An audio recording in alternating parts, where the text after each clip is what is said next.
Hello મારા વહાલા મિત્રો, આપણે નીકળી ગયા હવારમાં પતરા ભરવા બગડું ટારે. ત્યાર પછી આપણે બગડુંથી પતરું ભરીને રિટર્ન થયા ઘર ટારાને. ત્યાર પછી ધીરે ધીરે કરતા ગામમાં પહોંચવા આવ્યા. ત્યાર પછી ગામના ગેટ દેખાણો ને ત્યાર પછી દિલા બાપાની રિક્ષા પડી હતી. ત્યાર પછી આપણે નીકળી ગયા વાડી ટારા જતા જતા આરસી સાહેબનું મકાન આવ્યું. ત્યાર પછી તેને મકાન બતાવવું પડે ને, આપણે તેને ઓળખતા હોય એટલા માટે. ત્યાર પછી આ ભાઈને હું થયું ને, ત્યાં ટ્રેક્ટરની મોર હાલતા થઈ ગયા ધીરે ધીરે, કારણ કે એને કંટાળો આવતો હતો. પછી મીંડા દોડવા ઊંધું મોઢું ઘાલીને ધીરે ધીરે જો મીંડા જાય, બુથરાટી બોલ્યા જાય છે. હવે તો પછી આનું શું કરવું?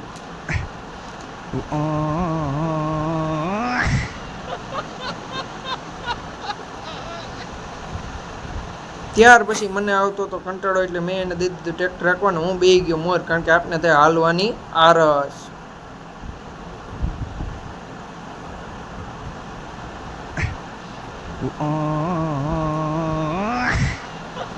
ત્યાર પછી ટંકરી વગાડતો મારો હાવજ ધોયડો આવે ધીરે કરતો એને હવે કંટાળો આવે, પણ શું કરવું? પછી ફાઇનલી આપણે પૂગી ગયા વાડીએ. ત્યાર પછી આપણે વાડીએ ધીરે કરતા પૂગી ગયા ને ત્યાર પછી પતરાને ચડાવ્યું આપણે મેળી ઉપર. મેળીએ ચડાવીને હવે ફિટ કરવાનો પ્લાન હાલતો હતો. ત્યાર પછી જમવા ગયા ઘીરે.